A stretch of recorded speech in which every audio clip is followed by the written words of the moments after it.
wala yadurru, tidak berbahaya. Artinya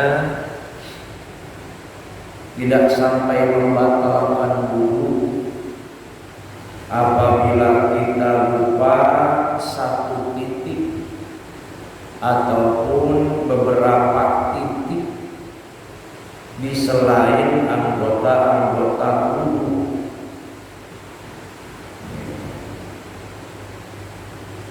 Bahkan apabila di atas anggota selain anggota wudu ada yang menghalangi, yaitu menghalangi tembusnya air ke kulit, kasam'in seperti lilin, lam yadurru, maka tidak bermasalah. Paham dulu, anggota wudu ada 4. Kalau fardu wudu itu ada 6, anggota wudu ada 4. Yang pertama muka, yang kedua tangan sampai sikut, yang ketiga kepala, yang keenam kaki sampai mata kaki. Itu namanya anggota wudu. Nah, di selain anggota wudu ada yang lupa. Ada yang lupa. Mana selain anggota wudu? Mungkin tangan di atas sikut di sini. Ada yang lupa nggak membasuh, nggak masalah, karena bukan anggota wudu. Atau ada satu titik, beberapa titik yang ada satu benda yang bisa menghalangi tembusnya air ke kulit, tapi di luar anggota wudu nggak masalah. Bapak harus cat rumah. Biasa kalau habis ngecat suka ada bekasnya nempel di tangan. Yang penting yang dibersihkan itu dari sikut sampai kepala. Di sini masih ada titik-titik nih. Cat yang mengering itu bisa menghalangi tembusnya air ke kulit. Nah, yang di luar anggota wudu nggak masalah, ada di perut bukan anggota wudu. Ada di betis nggak masalah, bukan anggota wudu. Yang penting yang dibersihkan itu adalah anggota wudu. Di muka, lihat dulu. Kadang-kadang tidak diperhatikan juga. Di muka ada titik-titik bekas apa? Tetesan cat yang mengering. Bersihkan dulu karena ini anggota wudu. Terus tangan sampai sikut keduanya, kemudian kaki sampai mata kaki. Selain daripada itu, tidak masalah, meskipun masih ada benda yang bisa menghalangi tembusnya air ke kulit. Paham tak? Kama istalhahu syekhuna, seperti keterangan yang pernah dijelaskan oleh guru kita Ibnu Hajar al-Asqalani. Walau ahdatsa wa ajnaba jazaa al-husnu anhuma bi niyatihi wa la yajibu tayammum bil ma'i jami'an udwi bal yakfi ghalabahu dhanbi. Selanjutnya, apabila seseorang itu punya hadas kecil, wa ajnaba, dan juga punya hadas besar. Hadas kecil punya, hadas besar punya. Seperti apa? Hadas besarnya mungkin kita habis melakukan hubungan suami istri junub. Setelah junub kencing. Kencingnya hadas kecil, hubungan suami istrinya hadas besar. Setelah itu mandi. Nah, ajza'ahu al-ghuslu anhuma, maka cukup meskipun hanya mandi saja, hilang semuanya. Gak wudu. Itu habis punya hadas besar, kemudian hadas kecil juga, mandi aja nawaitul ghusla lil hadasil akbar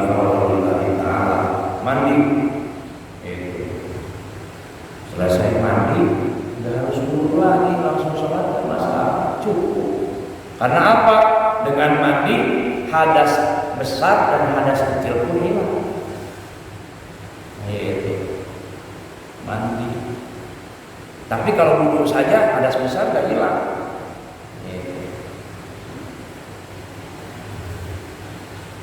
Kalau wudhu lagi gimana? Ya nggak masalah, bagus. Wudhu lagi, meskipun nggak wudhu lagi habis mandi, yang penting tidak hadas lagi. Habis mandi, kecuali kalau habis mandi keluar hadas lagi. Dan biasanya kita kalau sehabis mandi itu suka pengen kencing lagi. Nah, kalau kencing lagi ya wudhu lagi. Itu wajib wudhunya. Tapi kalau setelah mandi rata semua udah mau selesai, nggak punya hadas lagi, nggak megang kemaluan, nggak kencing, nggak kentut. Nah itu meskipun tidak wudhu maka tidak jadi batal. Jadi cukup hilang hadasnya. Nah ini gambaran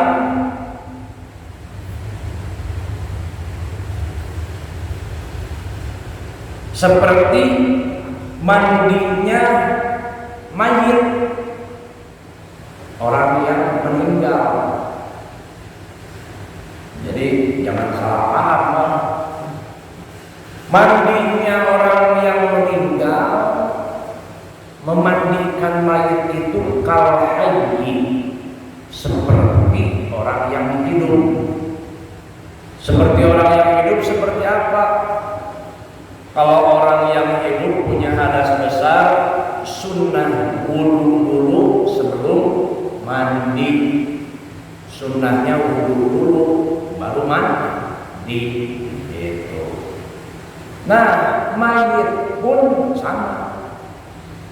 Wudhuin dulu baru mandi. Itu kalau mandi. Jadi prakteknya itu kalau mandikan mayit, sebelumnya bersihkan dulu kotoran-kotorannya, buat yang nampak itu. Ini belek, ingus, yang kering sini pelan-pelan aja. Menyikapinya seperti kita menyikapi orang yang hidup. Kemudian dalamannya pelan-pelan. Itu jangan terlalu ditekan juga. Ya, sebisanya keluar, biasanya keluar. Itu tekan ini keluar, bersihkan semua. Sudah dipaksa, nggak harus keras-keras. Karena apa? Sebagian keterangan mengatakan bahwa orang yang mati itu, yang baru mati itu, ada yang menyebut ruhnya itu masih ada pada jasadnya, cuma tidak bisa menggerakkan jasad, sehingga ketika mayit disakiti dia merasa sakit tapi nggak bisa menjerit. Gitu. Jadi nggak harus keras-keras. Gitu. Biasa saja sewajarnya. Nah kembali lagi, jenazah pun mayit sunnahnya itu, nah setelah bersih wudhuin dulu. Biasa sunnah wudhu. Setelah wudhu baru dimandikan. Setelah dimandikan wudhu lagi enggak usah. Meskipun kemaluannya dipegang. Kenapa? Gak batal wudhunya meskipun dipegang. Orang punya dosa. Yang dosa kita yang megang. Nah, jadi gak usah. Mau diwudhuin lagi ya gak masalah. Tapi kalau mengejar sunnahnya, yang penting wudhu sebelum mandi, bukan wudhu setelah mandi.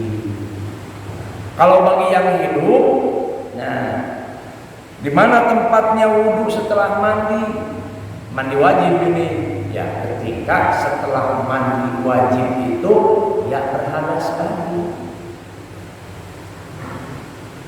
Selesai mandi, kencing lagi. Kalau mau sholat ya wudhu, karena punya hadas kecil lagi. Tapi kalau sebelum mandi hadasnya hilang dengan mandi dengan dus ramas. Wala yajibu dan tidak wajib apa tayammum mil ma'i meyakini rata meratanya air jami'al udwi kepada semua bagian anggota wudu ataupun anggota keramas, bal yakfi bahkan cukup bobolan geni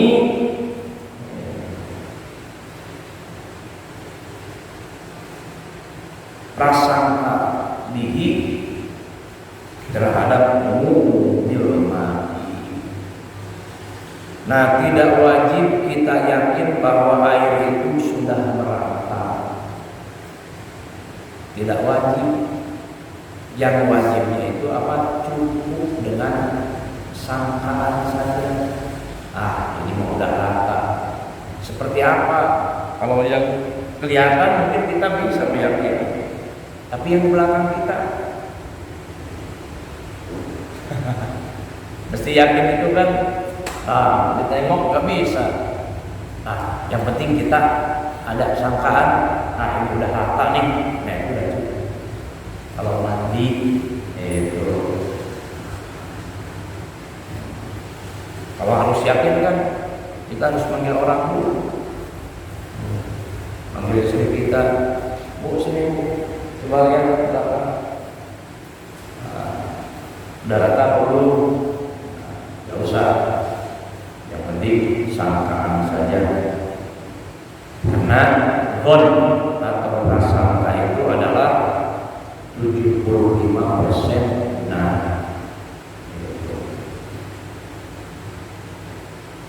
Farqun law syakka al-mutawaddi'u awil muntasiru fi tathhiri 'udwin qabla al-firaghi min wudu'ihi aw ghuslihi tahharahu wa kadza ma ba'dahu fil wudu'i. Para jamaah rahimakumullah, selanjutnya apabila seseorang yang wudu atau orang yang keramas mandi besar, ia ragu-ragu. Kalau ragu-ragu itu 50%. Ragu-ragu fi tathhiri 'udwin, dalam mensucikan satu anggota, tapi ragu-ragunya qabla firaghi, sebelum selesai wudunya atau sebelum selesai mandinya. Itu bagaimana? Maka harus mengulang mensucikannya. Kita wudu, ketika kita lagi membasuh kaki terakhir, ragu, tadi tangan rata nggak sampai sikut nggak ya? Nah, itu mau nggak mau ulang dari tangan. Setelah tangan, kepala lagi, baru kaki lagi, wajib. Kalau ragu-ragu sebelum selesai jangan dilanjutin, mundur lagi.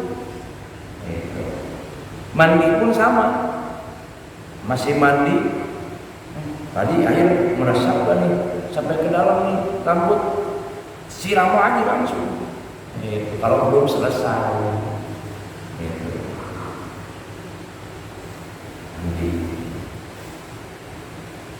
paham Pak?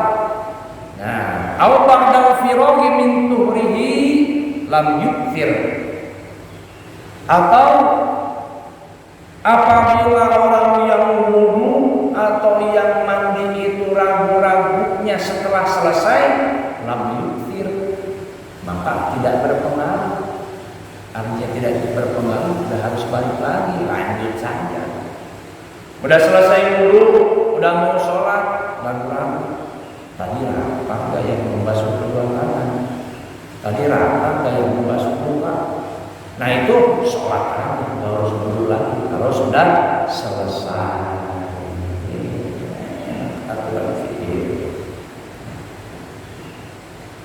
Bahkan walau kana asyakku fin niyati, meskipun ragu-ragunya di dalamnya. Kalau sudah selesai wudunya, tadi niat gak ya?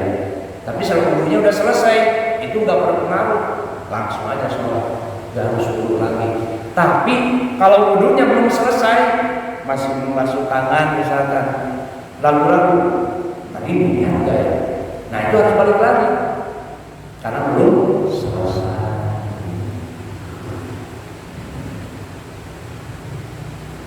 Kama al-Bukhir Aidon al-Mujahid menurut kaum yang berkumpul. Kama fi syarhil minhaji li Syekhina, seperti keterangan yang ada dalam kitab Syarah al-Minhaj karangan guru kita Syekhul Ibnu Hajar. Wa qala fihi qiyasu ma ya'ti fi syakki ba'dal fatihati wa qabla al-ruku'i annahu law syakka ba'da mu'min fi asli waslihi lazimahu i'adatuhu aw ba'dihi lam talzamhu mal kalamuhum al-awwalu ala syakki fi asli qawli la ba'dihi. Nah ini dikiaskan oleh ulama fikih, itu khususnya Syekhuna Ibnu Hajar, dikiaskan kepada masalah bacaan Al-Fatihah ketika sholat. Al-Fatihah itu kan wajib, termasuk rukun sholat. Apabila kita ragu-ragu sebelum ruku, tadi kita baca Al-Fatihah atau tidak? Ini aja anteng, keenakan dengerin suara imam. Pas imam mau kelar surah, mau ruku, baru ragu-ragu. Tadi baca Al-Fatihah enggak ya saya? Bagaimana? Wajib i'adatu, wajib membaca Al-Fatihah.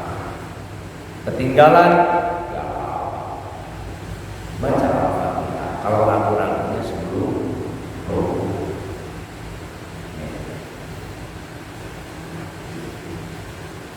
Tapi kalau setelah ruku, Allahu Akbar, tadi baca Al-Fatihah enggak ya? Nah, ragu-ragu, maka lanjut saja. Kecuali yakin, begitu sudah ruku, yakin, tadi gak baca Al-Fatihah, bagaimana? Nah itu bukan bangun lagi, nanti tambah satu rakaat. Gitu. Kalau setelah ruku ini sedikit perbedaannya.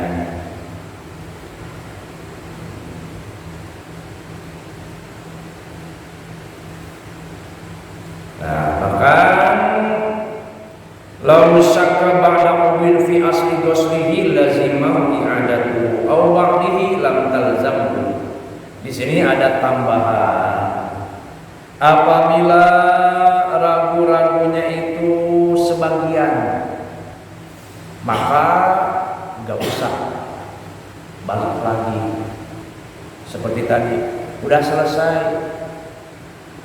Tadi rata enggak ya? Udah selesai wudhu, tadi rata enggak yang masuk tangan itu? Sampai situ apa enggak ya? Nah itu enggak harus balik lagi. Tapi kalau begini, udah selesai, tadi membasuh tangan apa enggak ya? Waduh kebangetan, tinggal lihat aja basah. Gitu ya.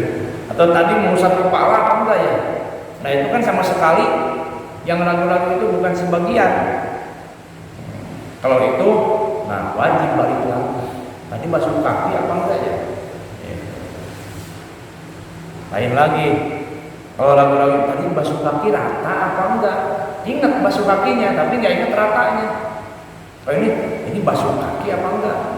Nah itu wajib balik